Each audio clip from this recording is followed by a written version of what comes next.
नमस्ते, अस्सलाम वालेकुम। मेरा नाम सुमेरा है। मैं मुंबई से हूँ और मैं ताज होटल में काम करती हूँ।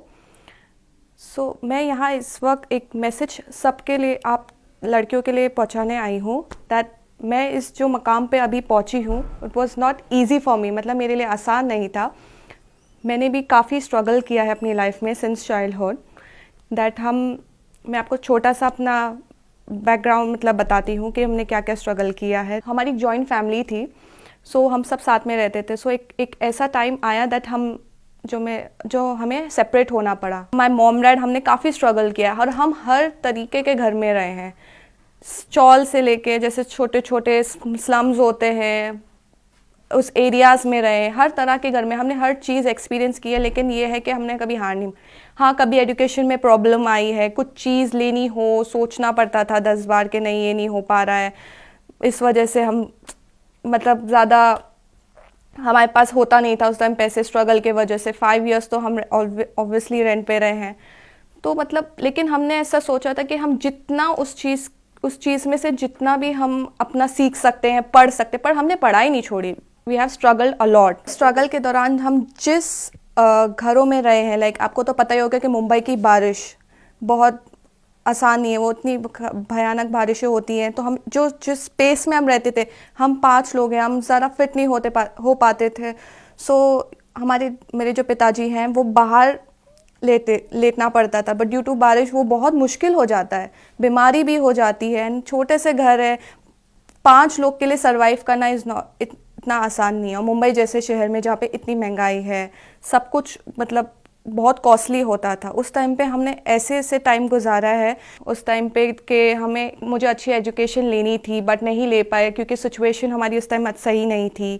We have stayed like 5 years rent पे भी हम रह चुके हैं just to stay in that place जिस जगह पे हम रहते हैं। और मैं यही कहना चाहूँगी कि मैंने हार नहीं मानी है। स्ट्रगल मैंने स्टडी की है अपनी कंप्लीट, और मैं इस मुकाम पे अभी पहुँची हूँ that I am working for a Taj brand which is, आप सबको पता होगा, बहुत बड़ा ब्रांड है दुनिया। एंड मैं यही कहना चाहूँगी, मैं यहाँ इस वक्त इसलिए टू मोटिवेट एवरीबडी जो भी है, लड़कियाँ स्पेशली, दैट कभी किसी चीज़ में हार नहीं मानिएगा। अपनी एजुकेशन, स्पेशली एजुकेशन, आपको कभी भी किसी भी उम्र में काम आ सकती है।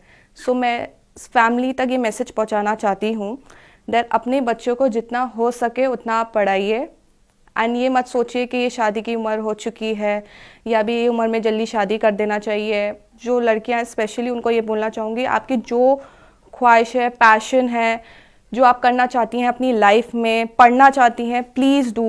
फैमिली के उसमें आके आप अपना ख्वाहिशात नहीं मारिए और जो करना चाहिए आगे बढ़िए, करिए। मैं आपको एक छोटा सा एग्जांपल देना चाहती हूँ। जैसे इस्लाम में हमारे हुजूर सल्लल्लाहु अलैहि वसल्लम की आने से पहले और लड़कियों पे बहुत जुल्म होते थे, उनको जिंदा मतलब दफना दिया जाता था।